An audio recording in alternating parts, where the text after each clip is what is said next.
Unexplained phenomenon is a staple in human culture. Strange goings-on, paranormal in nature, are prominent in our lives in one form or another. You may not think about them all that often, but there's always a piece in the news or a crazy story from a friend or passerby that makes you recall such strangeness. No matter how many times you forget about the subject, there will always be a moment that drags the notion back to the surface of your memory. For several years, I had forgotten about the monster living in my mom's pantry. I had forgotten all about it. That is, until now. I was 10 years old when I first became aware of the monster's presence.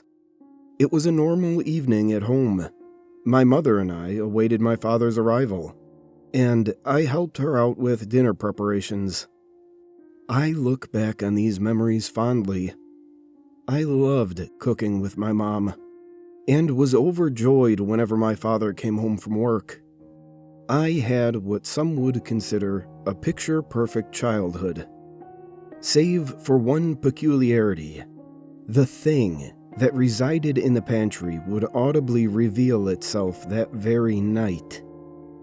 While cutting up vegetables for my mom's famous beef barley soup, I heard a scratching at the pantry door. Startled, I jumped, nearly cutting off one of my fingers in the process. My mom looked over at the pantry, then to me with a concerned smile. I looked to her for answers, utterly baffled by the noise. There it goes again, scratching at the pantry door. "What is it, Mom?" I asked. "I'm not too sure, sweetie, but it's been here ever since we moved in. Sometimes it scratches at the door. Other times it will knock food off the pantry shelves. Some nights it doesn't make a sound at all." There was no comfort derived from her explanation. I was still frightened, and my mother noticed this. "It's nothing to be scared of, honey.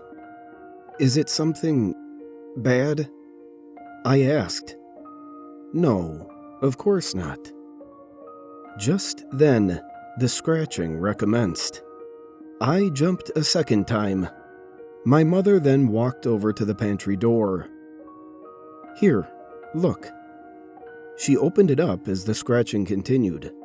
Once the door was completely ajar, the sound ceased. "See, sweetie, there's nothing to be worried about."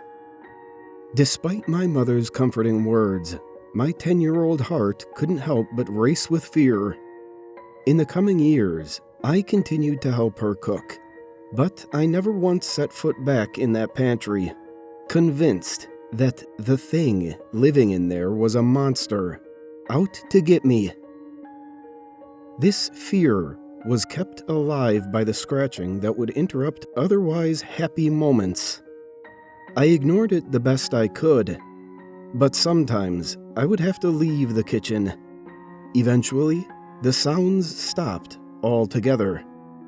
It's now been many years since then, and both of my parents have passed away. In their wills, I was left everything, including my childhood home. It took me a while to come to terms with their deaths and move back in, but I eventually accepted the situation and embraced the living space where I grew up. It was the little memories sprinkled throughout the house that helped me cope. Sometimes I would walk into the living room and see my dad sitting in his chair, smoking a cigar and watching his favorite sitcom. At other points, I would see my mother in the kitchen, making us dinner. These corporeal fragments of a long time since past kept me going. After a while, the house felt like home again. Until one day, I had just arrived home from work when it happened. I sat down on my dad's favorite chair and flipped on the TV to unwind. Something crossed my mind. Minus the tobacco, I had actually become my father. This thought put a bit of a smile on my face as I reclined the chair to relax. Relaxation never came, though, as an all-too-familiar scratching sound emanated from the nearby pantry. My smile quickly vanished. I jumped up and ran to the kitchen to investigate. The scratching continued and increased in volume. I stared at the door, hoping an answer would jump out at me, but also hoping whatever was inside wouldn't do the same. Without many options at my disposal, I was forced to open it. Much to my anticipation, the noise ceased, and I found nothing behind the door but some empty shelves and an old broom. This was the same thing that happened when my mother opened the door many years ago. I was no longer a frightened child, but the sound's return was still unnerving. At least, it was at first. After a while, it became nothing more than a bothersome fixture in my otherwise normal days. Whenever I came home from work, woke up in the middle of the night, or sat down to watch television, that terrible scratching would invade my ear space, not stopping until I opened that damned pantry door. This routine continued for over a year. One night, however, everything changed. I had just gotten home from a long day of work and flung myself into the comfort of my bedsheets. I wanted more than anything to drift off into a peaceful slumber, hoping the day's troubles would melt away in the form of happy dreams and restful sleep. Unfortunately for me, the moment my head hit the pillow, the scratching started up once more. I groaned in anger, not wanting to leave my bed for anything, much less that damned noise. Because of this, I made the mistake of not getting up right away. I hit my internal snooze button and allowed myself to drift off for a few moments. When I came to, something was amiss. I didn't notice it at first, but the unsettling silence made way for a startling revelation. The scratching had stopped. How strange. It's never stopped on its own before. Perplexed, I jumped out of bed and ventured downstairs to investigate. What I saw upon entering the kitchen alarmed me. The pantry door was wide open. That can't be. It was definitely closed when I got home earlier. Turning the light on only revealed the usual empty shelves. It wasn't until my hand met the wood of the door that I noticed something unusual. Embedded in the hard oak were deep gashes, claw marks that covered the entire bottom half of the door. Those weren't there before. What the hell is going on? My childhood was beginning to catch up with me. Memories of the pantry came bursting through the floodgates. The scratches, the nightmares, the fear. But I wasn't a child this time, and I wasn't going to let a little superstition get the better of me. It was just a raccoon or a large rat, that's all. At least, that's what I told myself. I scoured the house for nearly an hour, ignoring my fast-beating heart the whole time. Whatever escaped from the pantry was nowhere to be found. As I stepped back into the kitchen to close the door and call it a night, something stopped me in my tracks. A shadowy figure raced across my field of vision and into the pantry. The pantry door shut on its own, shaking the walls around it. A bone-chilling vibration reverberated throughout the entire house, and was then followed by an eerily dead silence. My heart sank to my bowels. I was officially rattled. Running on pure instinct, I grabbed the heaviest things I could find and piled them in front of the door, including my dad's old chair. Once satisfied with my blockade, I raced upstairs, locked my bedroom door, and jumped underneath the sheets. I was a kid again, scared shitless of the monster living in my mom's pantry. After the fear and adrenaline tapered off, I managed to get a little bit of rest. My late-night adventure had come to an end. I woke up the next morning in denial, a defense mechanism of a mind bruised by fear. Pretending nothing happened the previous night, I went about my morning routine as normal. After breakfast, I was able to walk right past the pile of crap in front of the pantry without flinching. I even ignored the scratch marks on my front door as I left for work. Everything was fine. There was no monster, no supernatural entity taking over my home. That was absurd. It was just a raccoon, a very large raccoon. The lies only lasted for so long. Driving away, the terror set back in, sending me into a desperate frenzy of distress and unease. Though distracted by my strange predicament, I managed to make it to work in one piece.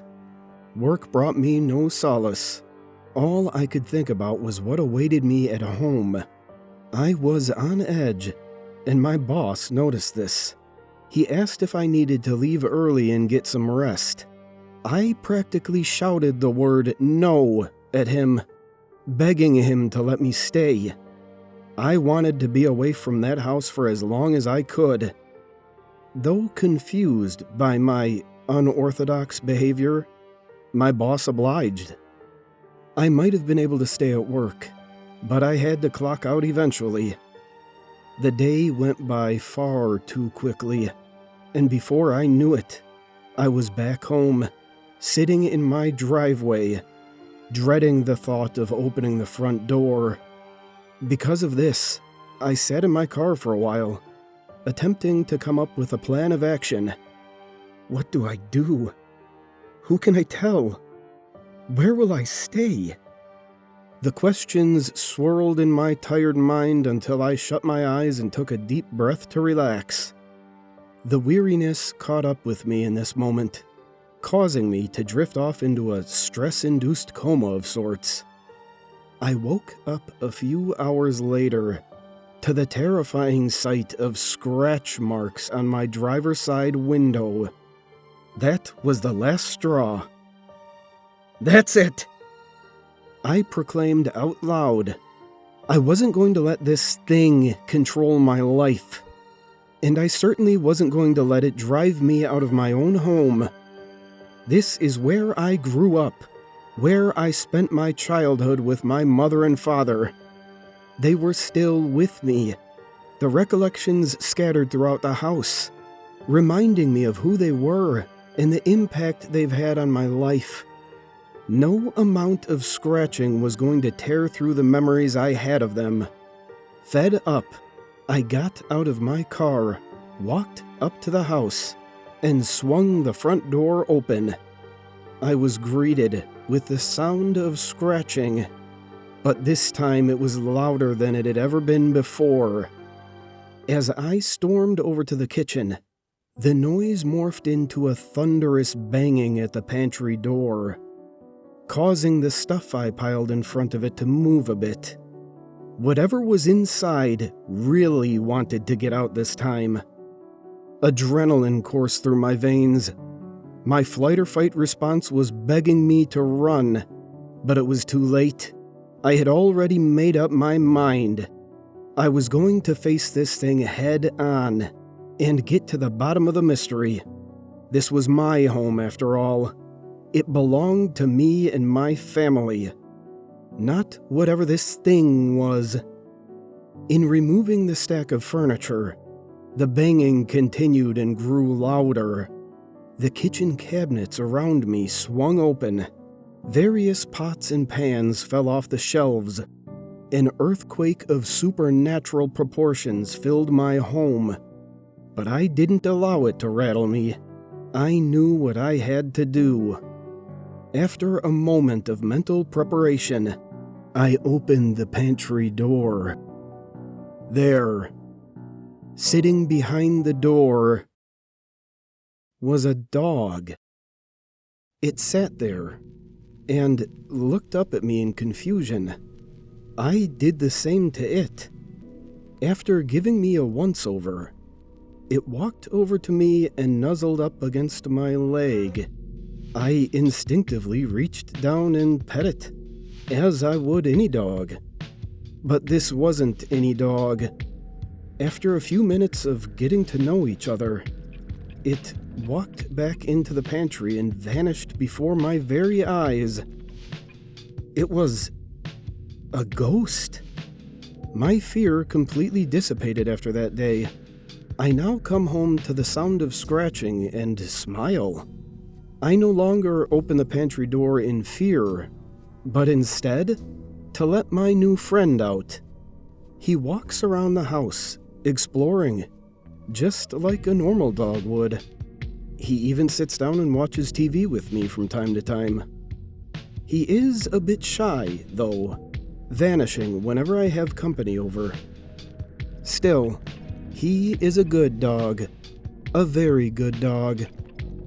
I assume he belonged to one of the many owners of the house, seeing as it was built long before my parents moved in. I guess he just couldn't let the place go. Neither could I. A few weeks of bonding later, and I realized that I didn't have anything to call him by. I walked over to the little guy and pet him on the back of his neck. That was his favorite spot. I thought about it for a moment, and then came up with the perfect name. I will call you Monster.